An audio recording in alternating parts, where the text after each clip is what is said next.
السلام علیکم ورحمۃ اللہ وبرکاتہ۔ جی ہاں ناظرین، دہلی میں بھارت کے کچھ بڑے بڑے علماء حضرات، سیاسی قائدین جمع ہوئے ہیں۔ کچھ اہم فیصلے لیے گئے جن میں مولانا خلیل الرحمن سجاد نعمانی، مولانا ارشد مدنی، مولانا خالد سیف اللہ رحمانی، بیرسٹر اسد الدین اویسی و دیگر بڑے بڑے حضرات جمع ہوئے ہیں۔ ایک بہت ہی اہم خبر آئی ہے، آپ سبھی لوگوں کے ساتھ اس خبر کو شیئر کرنا ہے۔ سبھی سے گزارش ہے، ویڈیو بہت خاص ہے، تمام بھارتی مسلمانوں کو اس ویڈیو کو دیکھنا چاہیے۔ آئیے ناظرین شروع کرتے ہیں۔ All India Muslim personal law board کی جانب سے پریس ریلیز جاری ہوئی ہے، آپ اپنے موبائل کی اسکرین پر دیکھ سکتے ہیں۔ اس میں لکھا گیا ہے، all India Muslim personal law board کی مجلس عاملہ کا اجلاس اختتام پذیر، ملک و ملت کی موجودہ صورتحال کے تناظر میں اہم فیصلے۔ All India Muslim personal law board کی مجلس عاملہ کے حالیہ اجلاس میں ملک اور ملت کی موجودہ صورتحال کا تفصیلی جائزہ لینے کے بعد متعدد اہم فیصلے کیے گئے۔ ان فیصلوں کا تعلق بالخصوص بی جے پی کے زیر اقتدار ریاستوں میں مسلمانوں کے خلاف بڑھتے ہوئے ہجومی تشدد یعنی لنچنگ، مساجد و مدارس کے خلاف انہدامی کارروائیوں، مسلمانوں کے مکانات اور آبادیوں پر بلڈوزر کارروائیوں، سرکاری تقریبات، اسکولوں اور امداد یافتہ مدارس میں وندے ماترم کو لازمی قرار دینے کی کوششوں، مختلف ریاستوں میں یونیفارم سول کوڈ کے نفاذ کی پیش رفت اور کمال مولا مسجد بھوج شالہ کے بارے میں مدھیہ پردیش ہائی کورٹ کے حالیہ فیصلے سے ہے۔ مجلس عاملہ نے ملک و ملت کی تیزی سے بگڑتی ہوئی صورتحال پر شدید تشویش کا اظہار کرتے ہوئے کہا کہ بی جے پی کے زیر انتظام ریاستوں میں مسلمانوں کی جان و مال، عزت آبرو، مساجد و مدارس، قبرستانوں، پرسنل لا، بنیادی حقوق بلکہ ان کے ایمان و عقیدے تک مسلسل حملوں کی زد میں ہے۔ پورے ملک میں نفرت، تعصب اور فرقہ وارانہ کشیدگی کی فضا منظم انداز میں پروان چڑھائی جا رہی ہے۔ افسوسناک امر یہ ہے کہ اس ماحول کو ہوا دینے میں خود بی جے پی کے اعلیٰ عہدیداران بلکہ خود حکومت کے ذمہ داران بھی پیش دکھائی دیتے ہیں، جبکہ نفرت انگیز تقاریر اور اشتعال انگیزی کے خلاف کوئی مؤثر قانونی کارروائی نہیں کی جاتی۔ مجلس عاملہ نے اس امر پر بھی افسوس ظاہر کیا کہ ملت کی جان و مال، عزت آبرو اور دین و ایمان پر ہونے والے منصوبہ بند حملوں کے باوجود سیکولر سیاسی جماعتوں کی مجرمانہ خاموشی برقرار ہے، گویا مسلمان محض ایک ووٹ بینک بن کر رہ گئے ہیں۔ ان علماء حضرات نے مجلس عاملہ نے فیصلہ کیا کہ ملت کی بگڑتی ہوئی صورتحال، فرقہ وارانہ کشیدگی اور بنیادی حقوق کی پامالی کے حوالے سے ایک جامع دستاویز تیار کر کے شائع کی جائے گی تاکہ ملک کے باشعور، انصاف پسند اور جمہوری اقدار کے حامل طبقات کے ضمیر کو جھنجھوڑا جا سکے۔ بورڈ نے واضح کیا کہ ملک کی دوسری بڑی اکثریت کے حقوق کی پامالی صرف ایک طبقے کا مسئلہ نہیں بلکہ اس کے اثرات ملک کی جمہوری ساخت، سماجی ہم آہنگی اور ترقیاتی عمل پر بھی براہ راست مرتب ہوتے ہیں۔ اس اعتبار سے یہ پورے ملک کا نقصان ہے۔ کمال مولا مسجد مقدمے کے سلسلے میں مجلس عاملہ نے مدھیہ پردیش ہائی کورٹ کے فیصلے پر گہری تشویش کا اظہار کرتے ہوئے کہا کہ یہ فیصلہ تاریخی شواہد، ریونیو ریکارڈ، نو آبادیاتی دور کے سرکاری دستاویزات اور صدیوں پر محیط مسلم عبادتی روایت کے منافی ہے۔ مزید برآں یہ فیصلہ عبادت گاہوں سے متعلق قانون 1991 ایکٹ کی روح سے بھی متصادم ہے۔ مجلس عاملہ نے اس بات کا خیر مقدم کیا کہ کمال مولا مسجد کمیٹی نے اس فیصلے کو سپریم کورٹ میں چیلنج کیا ہے اور طے کیا ہے کہ all India Muslim personal law board اس قانونی جدوجہد میں مسجد کمیٹی کی ہر ممکن مدد کرے گا۔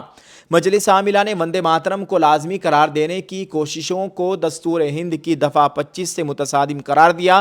بورڈ نے واضح کیا کہ اگر مرکزی حکومت اس سلسلے میں کوئی ایسا قدم اٹھاتی ہے جس کے نتیجے میں پارلیمنٹ کے ذریعے تمام شہریوں یا اسکولی طلباء پر وندے ماترم پڑھنا لازمی کیا جاتا ہے تو بورڈ اس کے خلاف عدالت سے رجوع کرے گا۔ اسی طرح مغربی بنگال حکومت کی جانب سے اسکولوں اور سرکاری امداد یافتہ و منظور شدہ مدارس میں وندے ماترم کو لازمی قرار دینے کے فیصلے کو بھی مجلس عاملہ نے بنیادی حقوق کی خلاف ورزی اور سپریم کورٹ کے تاریخی فیصلے بیجوے ایمینیول بنام ریاست کیرالہ 1986 کے منافی قرار دیا اور مطالبہ کیا کہ اسے فوراً واپس لیا جائے۔ مجلس عاملہ نے کلکتہ ہائی کورٹ کے اس عبوری فیصلے کا خیر مقدم کیا جس میں مدارس میں وندے ماترم گانے کی حکومتی ہدایت پر روک لگا دی گئی ہے۔ عدالت نے ابتدائی طور پر مانا ہے کہ اقلیتی برادری کے مذہبی عقائد اور احساسات کو نظر انداز کرتے ہوئے مدارس میں وندے ماترم گانا لازمی نہیں کیا جا سکتا، اور اگر کوئی مدرسہ یا طالب علم ایسا نہ کرے تو اس کے خلاف کوئی تادیبی کارروائی بھی نہیں کی جا سکتی۔ مجلس عاملہ نے دو ٹوک الفاظ میں کہا کہ وندے ماترم ایک شرکیہ گیت ہے جس کے بعض مضامین مسلمانوں کے عقیدہ توحید سے متصادم ہیں، اس لیے مسلمانوں کے لیے اس کا پڑھنا شرعاً درست نہیں۔ بورڈ نے مسلمانوں سے اپیل کی کہ وہ رواداری یا حب الوطنی کے نام پر اپنے ایمان و عقیدے پر کوئی سمجھوتا نہ کرے۔ مجلس عاملہ نے بی جے پی کے زیر اقتدار ریاستوں میں یونیفارم سول کوڈ کے نام پر جاری قانون سازی کی کوششوں پر بھی شدید تشویش ظاہر کی۔ اجلاس میں کہا گیا کہ اتراکھنڈ اور گجرات کے بعد اب آسام، مدھیہ پردیش اور مہاراشٹر میں بھی یو سی سی کے نفاذ کی تیاری کی جا رہی ہے۔ بورڈ نے واضح کیا کہ یونیفارم سول کوڈ کوئی ایسا حکم نہیں جسے عدالتیں نافذ کرنے کی پابند ہو۔ یہ دستور کے ڈائریکٹیو پرنسپلز میں شامل ایک غیر لازمی رہنما اصول ہے۔ مزید یہ کہ یو سی سی کا جبری نفاذ دستور ہند کی دفعہ 25 میں دی گئی مذہبی آزادی سے متصادم اور ملک کی کثرت پسند و متنوع سماجی ڈھانچے کے خلاف ہے۔ مجلس عاملہ نے فیصلہ کیا کہ جس طرح بورڈ نے اتراکھنڈ حکومت کے یو سی سی قانون کو نینی تال ہائی کورٹ میں چیلنج کیا ہے، اسی طرح دیگر ریاستوں میں بھی ایسے قوانین کے خلاف قانونی چارہ جوئی کی جائے گی۔ مجلس عاملہ نے یہ بھی طے کیا کہ مسلمانوں کو سماجی و سیاسی طور پر حاشیے پر دھکیلنے، دستوری تقاضوں کی پامالی، نفرت و عداوت کے فروغ، فرقہ وارانہ ہم آہنگی کو نقصان پہنچانے، مسلمانوں کی جان و مال، عزت آبرو پر حملوں اور مساجد و مدارس کے انہدام کے خلاف آل انڈیا مسلم پرسنل بورڈ ملک کے انصاف پسند، جمہوریت پسند اور امن پسند عناصر کو ساتھ لے کر ایک ملک گیر تحریک شروع کرے گا۔ اس مقصد کے لیے ایک مجلس عمل تشکیل دی جا رہی ہے۔ ناظرین، اس اجلاس کی صدارت صدر بورڈ آل انڈیا مسلم پرسنل بورڈ مولانا خالد سیف اللہ رحمانی صاحب نے کی اور نظامت کے فرائض جنرل سیکریٹری بورڈ مولانا محمد فضل الرحیم مجددی نے انجام دیے۔ اجلاس میں ملک کے طول و عرض سے ارکان عاملہ نے شرکت فرمائی، جس میں بطور خاص نائبین صدور مولانا ارشد مدنی، صدر جمعیت علماء ہند مولانا عبید اللہ خان اعظمی، سابق ممبر پارلیمنٹ جناب سید سعادت اللہ حسینی، امیر جماعت اسلامی ہند مولانا اصغر علی امام مہدی، امیر مرکزی جمعیت اہل حدیث، سیکریٹری مولانا عمرین محفوظ رحمانی، مولانا ڈاکٹر یاسین علی عثمانی، قومی ترجمان ڈاکٹر سید قاسم رسول الیاس، سینئر ایڈوکیٹس جناب یوسف حاتم مچھالہ، جناب M R Shamshad, women wing کی convener advocate Jalisa Sultana, barrister Asaduddin Owaisi member parliament, جناب عارف مسعود، مولانا محمد ابو طالب رحمانی، مولانا خلیل الرحمان سجاد نعمانی، مولانا خالد رشید فرنگی محلی وغیرہ کے نام شامل ہیں۔